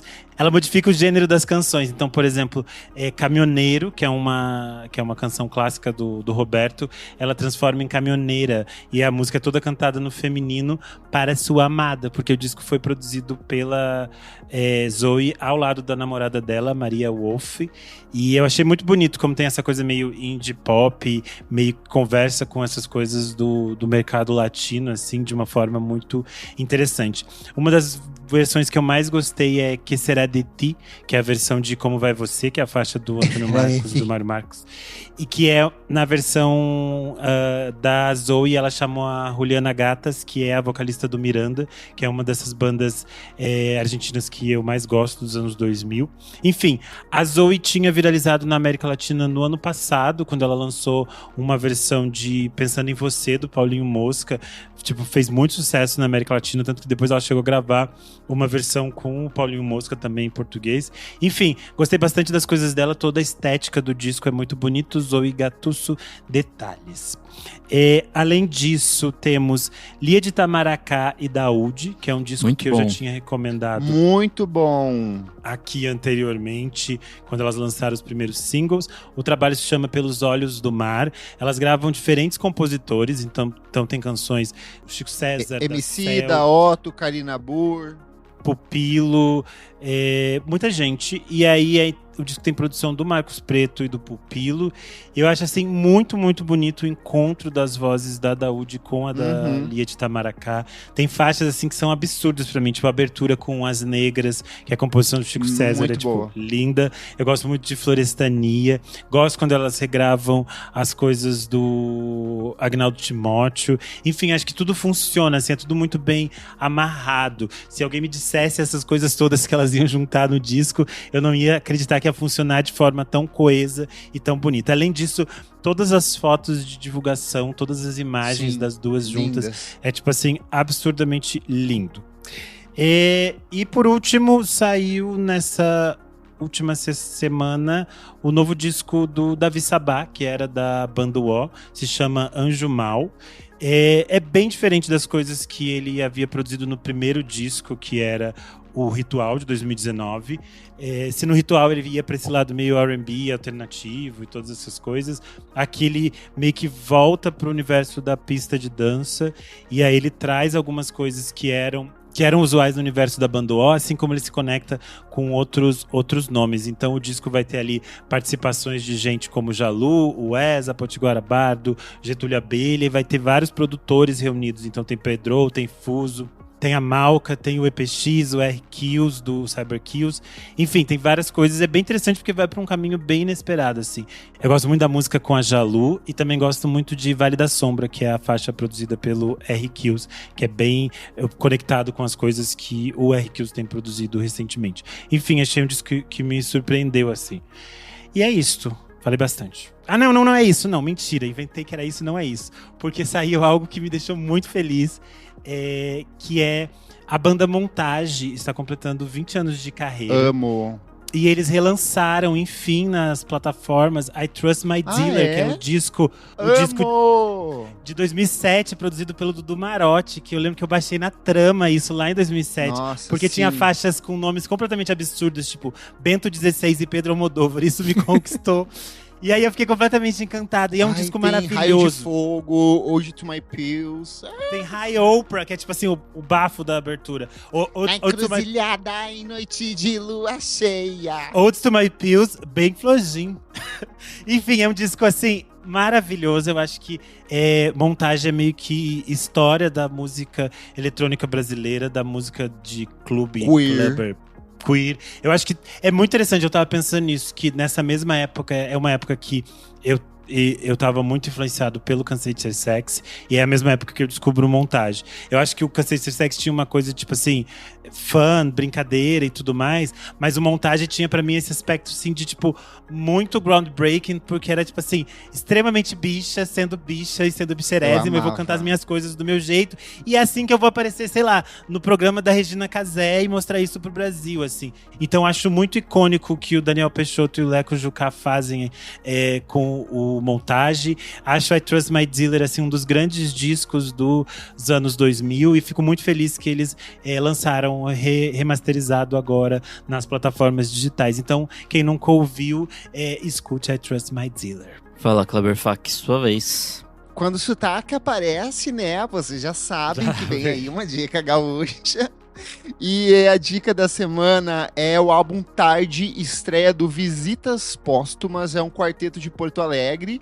É um disco que transita ali entre o emo, o pós-hardcore, o indie rock.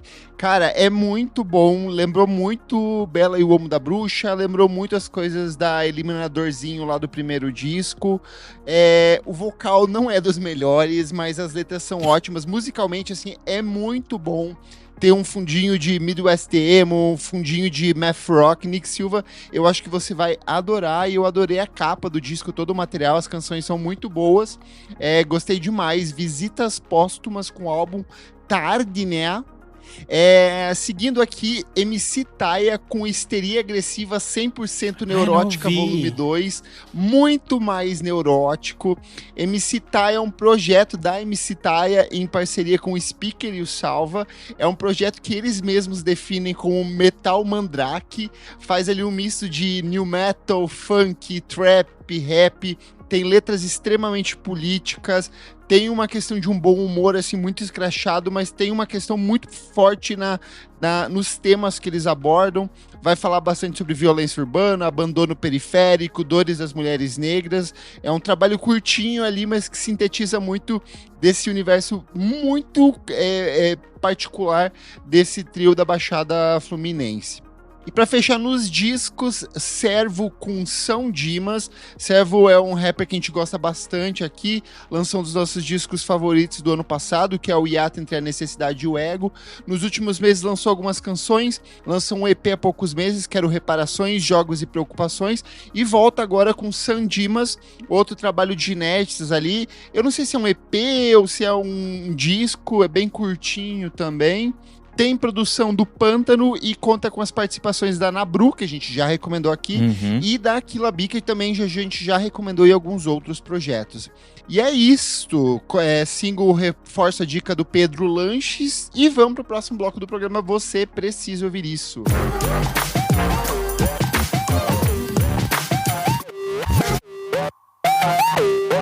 We find Vecna, we end this once and for all, together. On December 25th. We have a plan. It's a bit insane. Everyone in? He knows where we are. Watch out! Get ready for one last adventure. We stay true to ourselves. Stay true to our friends, no matter the cost. Found you. Stranger Things, Season 5, Volume 2, begins December 25th. Only on Netflix. Chegamos ao terceiro bloco do programa. Você precisa ouvir isso. Renan Guerra, o que é esse bloco? Nesse bloco a gente dá a dica que a gente quiser, que a gente bem entender. E o que você bem entende hoje? Hoje eu estou entendida de drogas. A minha dica é o livro Drogas para Adultos, do Carl Hart, lançado no Brasil pela editora Zahar. O Carl Hart era um autor que há muito tempo eu tava para ler, tava tipo na minha lista. Eu tinha uma amiga que sempre me recomendava. Ele é um professor e pesquisador da Universidade de Columbia, e ele é um dos mais importantes pesquisadores sobre o uso de drogas no mundo atualmente. E ele é também um dos pesquisadores mais polêmicos nesse cenário, porque ele tem perspectivas e pensamentos bem distintos da maioria dos pesquisadores que apresentam, às vezes, um olhar extremamente proibicionista e que consideram sempre se discutir as drogas apenas pela perspectiva de que elas fazem mal e as pessoas não deveriam usar. O que a gente sabe que é uma perspectiva que não faz sentido, porque desde que o mundo é mundo, as pessoas usam drogas e vão continuar usando drogas, e a gente precisa falar delas de uma forma mais inteligente. E é meio que isso que o Carhart faz nesse livro. É um livro muito interessante, eu nem sempre concordo com todas as coisas que ele fala, e eu acho que por isso mesmo é um livro muito interessante, porque cada capítulo eu ficava assim, meu Deus, pra onde estamos indo? O Carhart é um homem negro, e aí ele faz, obviamente, muitos recortes dessa pesquisa dele a partir dessa experiência dele num universo que é o universo de pesquisa acadêmica, que muitas vezes ele foi questionado pelos seus métodos e pelas suas perspectivas. Então é muito interessante como ele faz esses cruzamentos entre a pesquisa dele, as questões raciais e sociais dos Estados Unidos e também a partir de perspectivas de outros países. Ele muitas vezes veio para o Brasil, ele participou de vários projetos já por aqui, então tem alguns capítulos que ele vai falar sobre o Brasil, assim como ele vai falar de alguns outros países. Enfim, muito, muito interessante. Tô curioso para ler outras coisas do Carhart, mas fica aqui a dica, então, Drogas para Adultos, Carhart. Boa, vai lá, Kleber Fak. Eu finalmente vi um filme que estava há muito tempo na minha lista, é uma animação chamada Vampire Hunter D: Bloodlust. É uma série que teve início na década de 80, teve uma animação lá atrás, e aí ela foi refeita em 2000. Ela tem direção do Yoshiaki Kawajiri. Por que você sabe? Como que você sabe? Porque eu tô lendo que eu fui ver qual era no desenho, pra ver a carinha dele. Yoshiaki Kawajiri. E é um misto, assim, é um filme, é uma ficção científica, porque ele se passa num futuro muito distante, onde a sociedade meio que já voltou para um estado quase do período dos medievais, assim, e a gente acompanha o Dee, que é esse personagem que ele é metade humano e metade vampiro, então ele é um Vampire. E ele cumpre ali uma missão, é um misto de horror, western, romance trágico, é muito bem animado, tem umas cenas assim que eu fiquei, meu Deus, que coisa mais linda, como era lindo a animação antes da intervenção de computadores, do uso de animações digitais, é um bafo assim, e é curtinho, acho que tem 50 minutos de duração. Eu fiquei apaixonado, eu já tinha ficado É um filme, não é lindo, é um filme, ele foi feito em 2000 enquanto filme. Não, é porque ele era um mangá, que daí ele foi animado ele tem uma série de ovas posteriormente, mas recomendo especificamente esse. Eu estava andando na rua e sem querer encontrei esse DVD, então assim, vocês já sabem onde Laserdisc que você achou, amiga? Um Laserdisc, amigo. Tive que soprar aqui pra funcionar. Também aparece as gays medievais nesse anime. Só o Renan vai entender. Medievais? As gays medievais do tempo medieval. Como que elas faziam açúcar? Como que será que funcionava pra elas? Tem que ver. Vai lá, Nick Silva. Eu quero falar de Pluribus, da Apple TV. E aí? Eu tô vendo um monte de gente falar. Nova série do Vince Gilligan. Tão esperado retorno dele depois do Breaking Bad, do Better Call Saul. Volta também a Rhea Seehorn, que é uma das personagens ali do Better Call Saul. Eu tô achando muito bom, amigo. Eu vi só o primeiro, na verdade. Mas... Ele sempre faz isso, cara. Ele sempre faz isso. Eu tenho uma raiva disso. Foi que eu consegui ver até agora, ué. Mas daí não é dica, isso é falsidade. Porque daí depois a série que você recomenda é uma merda. E já aconteceu várias vezes. E aí você nem fala mais, depois você finge que nunca falou. Nunca dei essa dica. Você é safadinha, Piquitinha. Imagina se eu recomendei a primeira temporada de, sei lá, Lost, e aí depois vira uma merda. A culpa não é minha. A culpa é, mas daí você recomendou a primeira temporada, você recomendou o primeiro episódio, quando no segundo o Twitter já tava pegando fogo de gente dizendo queima essa coisa. Vamos ver, né? As séries da Marvel que ele recomenda que dura um episódio. Nossa, de boca de abertura e depois cancela. A série da Marvel acaba mal, caralho. Ó, o Luiz Almeida que tá falando que é muito bom. Vagabundo. Nosso ouvinte, Luiz Almeida, está dizendo que a série é boa para caralho. Pode seguir. Então vocês estão confiando no Luiz Almeida e no Nick Silva. Senso estético. Já que menina Isadora Almeida não está aqui, vou ler a sinopse. Em um mundo onde a felicidade domina, uma mulher amarga e pessimista se torna a última esperança para restaurar o equilíbrio emocional da humanidade. E é meio que isso, assim, é meio que uma crítica a redes sociais e tudo mais, onde todo mundo meio que recebe um vírus da felicidade, e aí a personagem principal, que é a Carol, ela é imune, então Ela fica tipo, what the fuck, o que tá acontecendo? Enfim, achei muito, muito bom. Antes da gente encerrar, mais um recadinho. Entre os dias 13 e 14 de dezembro, a Casa Rocambole vai se transformar em um grande palco para a música autoral brasileira, reunindo mais de 15 atrações no Fest da Firma 2025. Um evento que fecha o ano da casa e que marca um momento importante do selo Rocambole, que hoje em dia acabou se transformando em um importante motor no desenvolvimento de artistas independentes no Brasil. Entre os nomes que integram o line-up do festival, tem coisas como o Grilo, a Pluma, que é uma das queridinhas aqui da casa, Aquino, Bad Love, Concha, Besouro Mulher e outros. O bafo é que todos esses shows serão gravados em áudio profissional, garantindo assim um registro dessa cena, desses artistas, desse momento que a gente tem vivido da música independente brasileira. Isso é uma parte da premissa da casa e do selo Rocambole, que sempre foi de criar espaços para que a música e para quem trabalha em torno da música tenha essa possibilidade de criar e experimentar coisas novas. A gente aqui mesmo do VFSM já utilizou a Casa Rocambole para fazer um dos nossos ensaios de foto e foi um luxo. Enfim, para saber mais como a Rocambole enxerga a importância desse momento, tanto para o selo quanto para a casa, a gente conversou com a Luísa Gonçalves e o Igor Alexis, que são os sócios fundadores da Rocambole, e eles nos contaram um pouco sobre a história da casa, os movimentos feitos pelo selo e esse momento que eles estão vivendo. A Casa Rocambole, ela já tem um legado imenso, que é o Centro Cultural Rio Verde, uma história muito bonita, feita pelo Guga e a Kiki, que trouxe artistas gigantes e também artistas em começo das suas carreiras. Teve festas já muito tradicionais ali na área da Vila Madalena, Pinheiros. Ter esse legado fez com que já se apresentasse de uma outra forma, assim, a Casa Rocambole. Claro, começamos uma casa ali do zero, mas ter uma história e ter essa passagem de bastão, acho que é um movimento muito importante para a música, né, para a arte em si. E eu acho que isso ajudou muito nessa construção desse cenário musical que a gente consegue movimentar dentro da casa hoje, né? Já existia o selo, então a gente já fazia parte desse cenário musical, o que também acho que deixou mais natural para a gente conseguir transformar o espaço nisso. Naturalmente aconteceria, mas é muito legal mesmo ver que o palco na Casa Rocambole,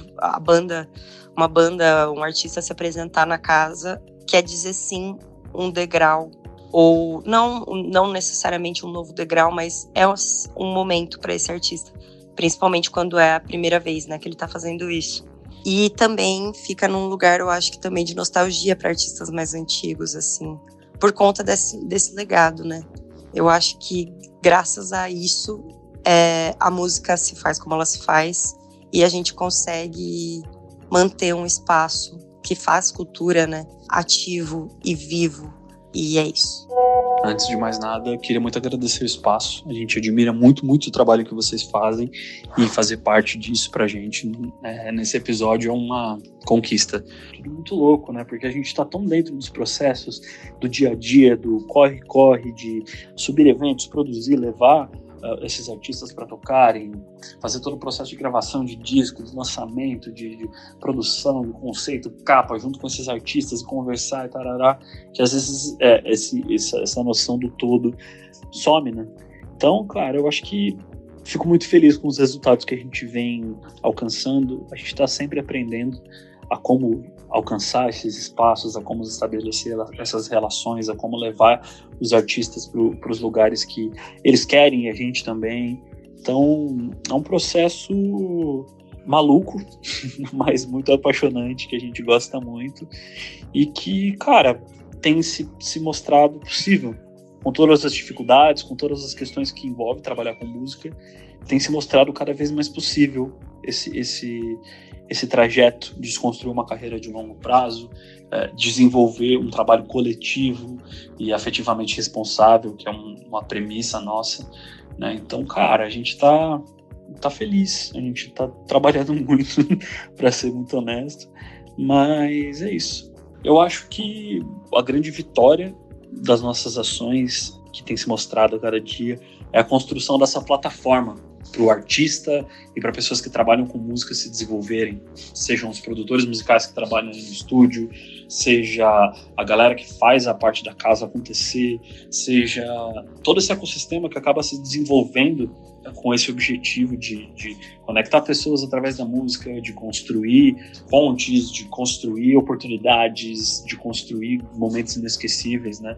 Então acho que a nossa maior vitória e a importância dessas ações do selo é mostrar que é possível pensar um trabalho de maneira coletiva em que as relações interpessoais são tão importantes quanto o objetivo final, né? Então a gente vem tentando construir essa visão de que é possível construir em conjunto, é possível não competir entre artistas, não competir entre selos, considerando que a música é um espaço inesgotável de consumo, né? No sentido de que não tem um limite de bandas que se gosta, ou não tem uma obrigação para que artista você vai se atrelar. Então, para a gente se transformar nessa grande plataforma que produz os artistas, que abre espaço de palco, que ajuda eles a se desenvolverem, que promove shows não só na própria casa Rocambole, mas nesse contexto geral no Brasil, de tentar levar essa música para a galera, né? Uma música brasileira, independente das suas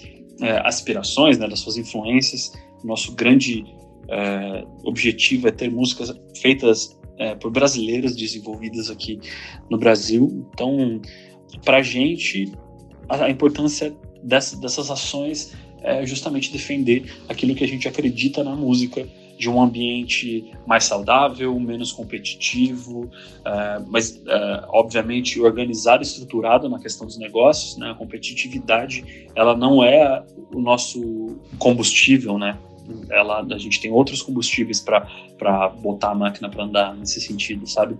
Então, para a gente construir esse espaço em que os artistas se apoiam, se respeitam e constroem juntos um cenário, que é o que a gente está querendo apoiar, é exatamente o que a gente vem sonhando desde 2016, quando a gente iniciou esse trabalho. Então, acho que a importância está nisso, né? De mostrar uma outra visão de como as coisas podem ser feitas, de mostrar um outro jeito, uma outra maneira de encarar o desenvolvimento dessas carreiras, né?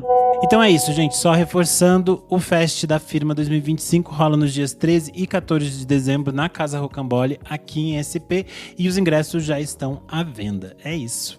Comentários referentes à última edição do nosso podcast Poppenhagen, música dissociativa e as novas formas de pensar o pop, em que contamos com a participação especialíssima do Brian Camargo.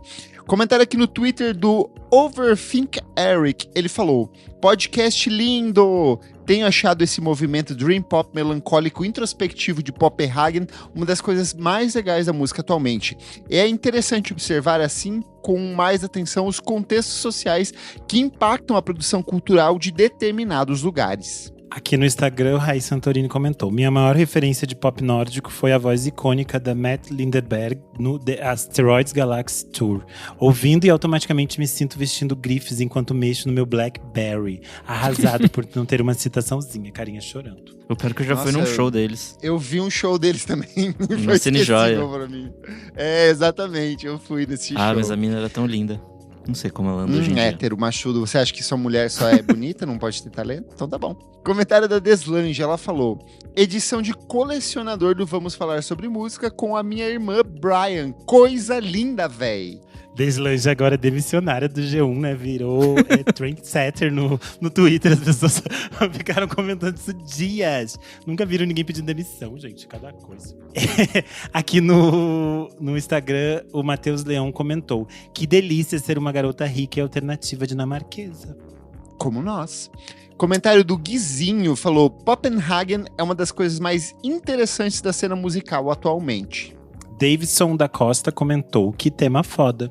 2 exclamações.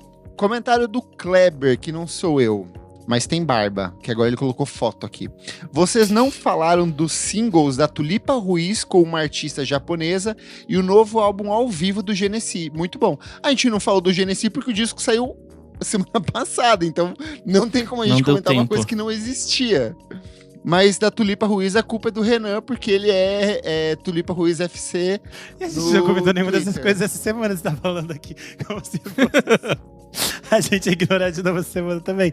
E realmente eu só não ouvi o da Tulipa, foi falha minha mesmo, no caso. Eu sou @KleberFak em todas as redes sociais e você também pode acompanhar meu site musicainstantanea.com.br. Eu sou _Renan Guerra em todas as redes sociais. Toda sexta-feira você lê a minha newsletter no Substack. E nesse sábado, para quem está em São Paulo, no dia 6 de dezembro, nós faremos o lançamento do livro do Screenel. Eu nem queria dar entrevista. Vai ser no Kraut Bar, na Vila Buarque, das 4 da tarde às 10 da noite. Então quem quiser dar uma passadinha por lá, é isto. Você vai discotecar? Não sei ainda, não sei qual é a ordem do dia, amigo. Mas estarei lá, estarei autografando, estarei dando beijos, falando com os meus fãs. Beijos gregos. Boa. Também. Eu sou @Nick Silva nas redes sociais. Você lê minhas paradas lá na miolo.fm. Vagabundo.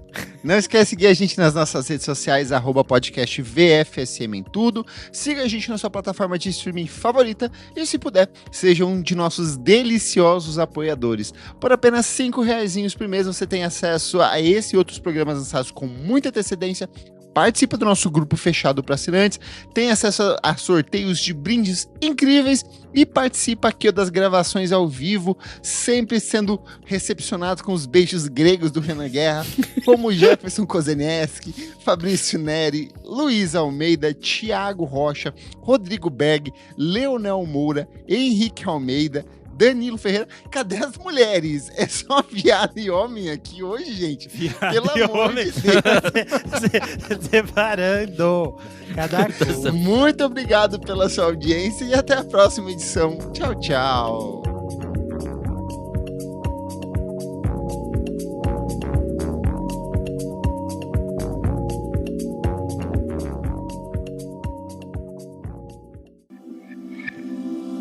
Esse podcast foi editado por Nick Silva.